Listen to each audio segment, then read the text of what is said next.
السلام علیکم جی. کل D G I S P R نے ایک پریس کانفرنس کی اور پریس کانفرنس کے اندر انہوں نے بتایا ہمیں کہ جناب ایک سپرسونک میزائل تھا اور وہ میزائل جو ہے وہ انڈیا سے اڑا اور پاکستان کے سرحد میں داخل ہوا، 124 کلومیٹر تک چلا اور پھر اس کے بعد خود ہی گر کے تباہ ہو گیا. اب ظاہر ہے اس پہ بہت سارے سوالات اٹھنے اور انہوں نے کہا جی ہم نے دفتر خارجہ کو کہہ دیا کہ وہ اس کے اوپر بات کرے. اس کے اوپر جو ہے ظاہر ہے کہ ان سے سوال پوچھے گئے لیکن انہوں نے نارملی ان سوالوں کا جواب دینا مناسب خیال نہیں کیا، یا دیا بھی تو اس طرح ڈائریکٹ نہیں دیا.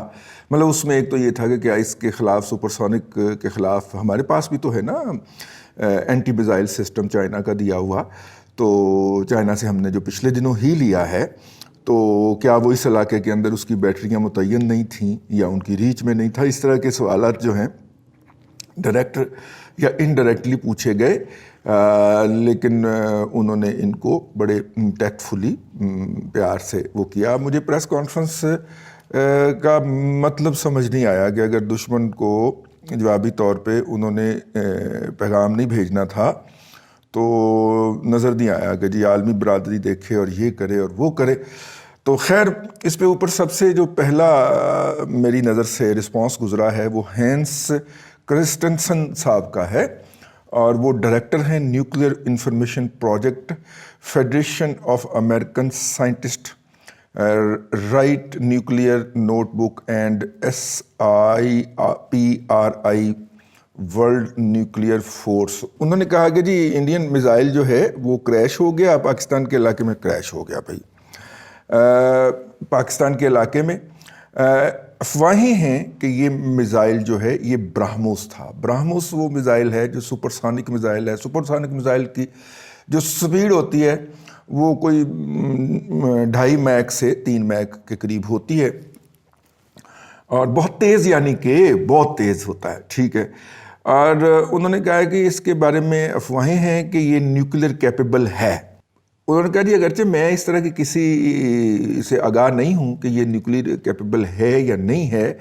لیکن ذرائع نے جو ہے وہ کنفرم کیا کہ یہ تھا برہموس ہی. ٹھیک ہو گیا. اس کے بعد جی پاکستان کے اندر دفاعی ماہرین کے حوالے سے جو ڈارلنگ جانے جاتے ہیں بھارت کے پراوین سہنی صاحب جو ہیں،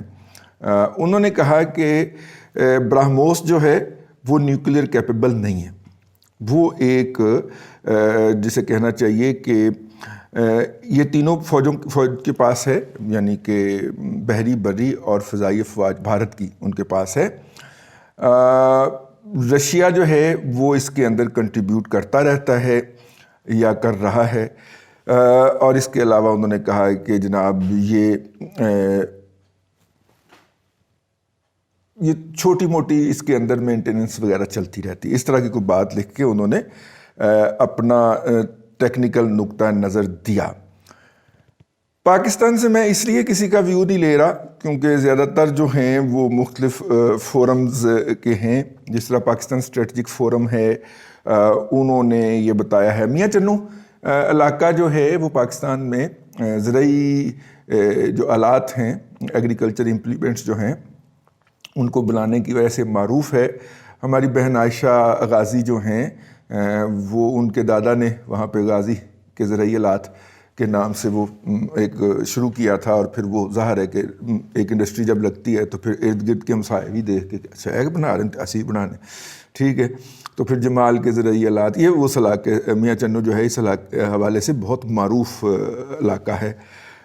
اس سے آگے پاکستان کی ایک ایئر بیس بھی ہے شورکوٹ کے اندر، یہ اس سے پہلے گر گیا. اب جو سٹوری بنی ہے تمام وہ پڑھ کے، اور اس کو پڑھ کے اگر زید حامد صاحب کو اس میں سے مائنس کر دیا جائے تو سٹوری یہ ہے کہ جس طرح پاکستان نے اپنے جو بامز ہیں ان کو وہ کٹس لگا کے تو ان کو گائیڈڈ بام بنا لیا. ڈم بام کہتے ہیں اس کو، جو عام بم گرائے جاتے ہیں نا، اس کے اوپر کٹ لگا دیتے ہیں آپ، پھر آپ اس کو کنٹرول کر سکتے ہیں کہ وہ کہاں پہ جا کے گرے. پرسائز ہٹ کر سکتے ہیں آپ کیونکہ اس کے اوپر ایک چھوٹا سا گائیڈنگ سسٹم لگا دیا جاتا ہے. یہ بات مجھے سب سے زیادہ اپیل کی کہ بھارت نے یہ تجربہ کرنا تھا، اور اس نے اس علاقے کے اندر جس کوریڈور میں کرنا تھا اس سے ایئر ٹریفک نہیں گزرتی، لہٰذا اس نے کسی کو بتانا مناسب نہیں سمجھا۔ سرٹن لیول پہ آ کے ان کا اس سے کنٹرول ہٹ گیا اور وہ 90 کے زاویے کے اوپر مڑ کے پاکستان گھس گیا۔ آپ کہیں گے کہ کتنا عقل مند بمب سی، وہ پرلے بازوں کیوں نہیں بڑھیا ہیں، لیکن کیا کیا جائے، ٹھیک ہے۔ اور یہ بات جو ہے اس سے بھی تقویت پاتی ہے کہ جب اپنا انڈیا گورنمنٹ نے وہ 27 فروری ہیں جی 27 فروری والا جو کیا تھا، وہ اس میں جو انہوں نے حملہ کیا تھا اور انہوں نے کہا تھا کہ انہوں نے پاکستان کے اندر 3 بم گرائے ہیں، تو اس میں اگر ہم اس کا ٹیکنیکل انالیسس جو دنیا نے کیا وہ ہم دیکھیں تو اس وقت بھی یہ تھا کہ وہ بم جو تھے ان کو انڈیا کی جو نالائق، ٹھیک ہے، نالائق ماہرین ہیں، ویسے وہ دنیا کو ریموٹ کی گیم میں اور پتہ نہیں کیا کیا کچھ بنا کے دیتا ہے، لیکن وہ اسے ریموٹلی کنٹرول نہیں کر پائے اور وہ ٹارگٹ سے آگے جا کر گرے۔ انٹرنیشنل ڈیفنس انالیسز والے ہمارے جو بھائی ہیں ان کا اس کے اوپر بڑا تفصیلی ولاگ ہے، اس لیے باتوں کو دہرانے کا کوئی فائدہ نہیں ہے، آپ جا کے دیکھ سکتے ہیں۔ IDA یا انٹرنیشنل ڈیفنس انالیسز اگر آپ سرچ کریں گے یوٹیوب کے اوپر تو آپ کو مل جائے گا۔ انہوں نے اس کے اوپر پوری انٹرنیشنل دنیا کے جو حوالہ جات ہیں یا ان کے جو اس کے اوپر رپورٹس ہیں ان کو لے کے بڑے بھرپور 2-3 ولاگ کیے تھے کچھ، اور وہ 28 کو بھی ان کا جو تازہ ترین ولاگ تھا وہ بھی دیکھا جا سکتا ہے۔ 28 کو آیا تھا یا 1 مارچ کو آیا تھا۔ لیکن عین ممکن ہے اور مجھے لگتا ہے کہ یہی ہوا ہے کہ وہ برہموس کا ایک تجربہ کر رہے تھے، سپر سونک بم رشیا کی مدد سے بنا رہے تھے، اور رشین ٹیکنالوجی آپ کو میں بتا چکا ہوں کہ کتنی ردی ٹیکنالوجی ہے۔ تو اس رشین ٹیکنالوجی کے نتیجے کے اندر جب آپ جو اس کے مکینکس ہیں وہ لیں گے رشیا سے، اور جب اس کے ریموٹ کنٹرول جو ہیں وہ لیں گے ویسٹرن ورلڈ سے، اور ان دونوں کا جب آپ ملاپ کریں گے تو پھر اس طرح کا ہی بچہ وجود میں آئے گا جو راستے میں جا کے رستہ بھول جاتا ہے۔ تو ایک سرٹن لیول پہ جا کے وہ ان کے ریموٹ کنٹرول کے جو لائق اور سب سے زیادہ سافٹ ویئر ایکسپورٹ کرنے والے ملک کے جو ماہرین ہیں ان کے آؤٹ آف کنٹرول ہو گیا اور وہ پاکستان میں آ کے گر گیا۔ بہت سارے سوالات ہیں اس حوالے سے۔ کچھ لوگ کہہ رہے ہیں کہ اگر اس پہ نیوکلیر ہوتا تو نیوکلیر کیپیبل ہے نہیں یہ، جو اس وقت انٹرنیشنل اور بھارتی ماہرین جو ہیں وہ کہہ رہے ہیں۔ پاکستان میں اس کا بہرحال شور مچایا جا رہا ہے کہ یہ نیوکلیر کیپیبل ہے اور یہ کچھ لے کے آتا تو یہ ہوتا۔ وہاں پہ مقامی طور پہ جو DGISP صاحب نے بتایا ہے تو کہ وہاں پہ 1-2 دیواریں گری ہیں، لیکن انڈین میڈیا جو ہے وہ سوشل میڈیا کے اوپر اس وقت وہاں پہ گرے ہوئے وہ جو ہوتا ہے نا وہ جن کا ہاتھ، وہ اس کی تصویر جاری کی ہے کہ یہ دیکھیں جناب اس مقام کے اوپر کتنی تباہی پھری ہے اور کیا ہو رہا ہے۔ تباہی پھری ہوتی نا بھائیا تو اتنی قریب جو ہیں وہ وہاں کی گائے بھینسیں نہ بیٹھ کے آرام سے جوگالی کر رہی ہوتی، ٹھیک ہے۔ بھائی بم جب پھٹتا ہے تو پھر اس کی تباہی جو ہے وہ واسٹ ہوتی ہے نا، پھر وہاں پہ وہ جانور جو ہوتے ہیں وہ جل جاتے ہیں یا ادھر ادھر ہو جاتے ہیں یا بھگا دیے جاتے ہیں۔ تو ہاں وہ کوئی جس طرح یہ گاؤں دیہات کے اندر ڈیرے نہیں ہوتے ہمارے کچے پکے، اور اس کے ہمارے پنجاب کی زبان میں اسے کنواں کہا جاتا ہے، کھوہ کہا جاتا ہے۔ مطلب کھوہ سے مراد یہ ہوتا ہے کہ وہاں پہ پورا انفراسٹرکچر ایگزسٹ کرتا ہے، کہ وہاں پہ جو آپ کی ایگریکلچر لینڈ کے اوپر جو ہو رہی ہے ایگریکلچر ہو رہی ہے اس کے لیے امپلیمنٹس اور جو ہوتے ہیں ان پٹس وہ وہاں پہ رکھے ہوتے ہیں۔ پھر وہ ٹیوب ویل بھی لگا ہوتا ہے، ٹیوب ویل بھی لگا ہوتا ہے، کھوہ ہی کہتے ہیں، ٹیوب ویل لگا ہوتا ہے، اور پھر اس سے اریگیشن کے مسائل، پھر وہ جو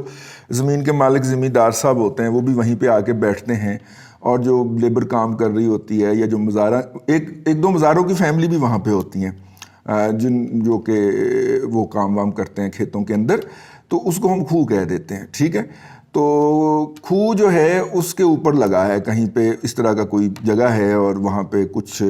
جو نقصان ہوا ہے، تو ظاہر ہے جب ان کو گئے ہوں گے وہاں پہ وہ سارا کچھ سمیٹنے، تو پھر انہوں نے وہ اس کو کٹھا وٹھا کرنے کے لیے جو مشینری لائی ہے ایکسٹرا کیا ہوتا ہے جی ایکسٹریکٹر، ہاں،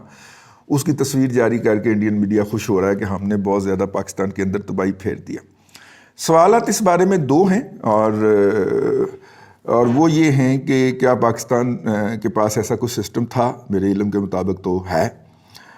پاکستان نے کیوں نہیں اس کو چلایا؟ تو اس کا سوال آپ کو ملے گا کہ جب پاکستان کے میجر صدیق نہیں وہ پائلٹ اپنا اس نے جا کے بم گرائے سنت، وہ جب انڈیا کے کور ہیڈ کوارٹر کے اوپر بم گرانے کا موقع آیا تھا 27 کو، تو انہوں نے کور ہیڈ کوارٹر سے ٹھیک ایگزیکٹ 100 میٹر آگے گرائے تھے، صرف یہ بتانے کے لیے کہ یہ جو ہے یہ ہم اس کو بھی تباہ کر سکتے تھے، لیکن اسی اتھے مار رہے ہیں تو دسنا واسطے کہ آئندہ بندے دے پتر بن کے رہنا۔ تو میرا خیال ہے کہ شاید اس کو یہ بھی ایک ہو سکتا ہے کہ انڈیا نے پاکستان کی اس کیپیسٹی کو چیک کرنے کے لیے یہ ڈائیورٹ کیا ہو تاکہ ہم اس کے اوپر میزائل ماریں اور اس کو ہماری لوکیشنز کا صلاحیتوں کا پتہ چل جائے، ٹھیک ہے۔ اور جب ہم نے دیکھ لیا اس کو فضا کے اندر ہی کہ اس کے اوپر کوئی ایسی ویسی بم شم وہ مطلب آرسنل وغیرہ نہیں ہے، تو ہم نے اس کو کہا کہ اچھا لے بھی تو کنا نقصان کر سکنا کر لے، کوئی اس طرح کی بات ہوئی ہوگی۔ بہرحال یہ ایک اس وقت جو پاکستان کے اندر سیاسی انسرٹینٹی ہے، اور امریکہ کی کانگریس کے اندر بل پیش ہو گیا ہے کہ پاکستان کو ٹیرر سپانسر کرنے والی ریاست قرار دے دیا جائے، ایسے موقع کے اندر انڈیا نے ہمیشہ کی طرح یہ بہتر جانا کہ وہ اس موقع کا فائدہ اٹھا لے۔ اور زیادہ تر اب دیکھیے گا کچھ دنوں کے اندر ابھی ارسا کی پچھلے دنوں میٹنگ ہوئی ہے، اس طرح کے جتنے دو طرفہ امور ہوں گے انڈیا جلدی جلدی ان پہ مذاکرات کرنا چاہے گا، کیونکہ اسے پتہ ہے کہ پاکستان کی سائڈ کے اوپر ایک ویک گورنمنٹ ہوگی اور وہ اپنی ٹرمز اینڈ کنڈیشن اس ویک گورنمنٹ سے منوا سکے گا۔ یہ آج کی تاریخ نہیں ہے، یہ 75 سال کی تاریخ ہے۔ آپ پاکستان اور انڈیا کے جو روابط ہیں یا جو مذاکرات ہیں ان کی تاریخ اٹھا کے دیکھ لیجئے۔ اور دوسری بات اس کا یہ بھی پہلو ہے کہ پاکستان کے اندر جب بھی کوئی رجیم ویک ہوتی ہے، بھلے وہ ایوب خان کی ہو، وہ بھلے کوئی ہو، وہ اس کو ایکسٹرنلائز کرنے کی کوشش کرتی، بھلے ایوب خان کی ہو، بھلے اس کی ہو جنرل ضیاء الحق کی ہو، بھلے یحییٰ کی ہو، بھلے یہ سب سے آخر میں جو مردار آیا تھا جو ابھی تک زندہ ہے پرویز مشرف کی ہو، یہ جب مقامی سطح پہ ویک ہوتے ہیں تو یہ معاملات کو ایکسٹرنلائز کرنے کی کوشش کرتے ہیں۔ کتنے عرصہ سٹینڈ آف رکھا تھا مشرف نے انڈیا کے ساتھ، فوجیں لگی ہوئی تھی دونوں بارڈرز کے اوپر، یاد ہے نا آپ کو؟ ہاں، یہ ایکسٹرنلائز کرنے کی کوشش کرتے ہیں، اور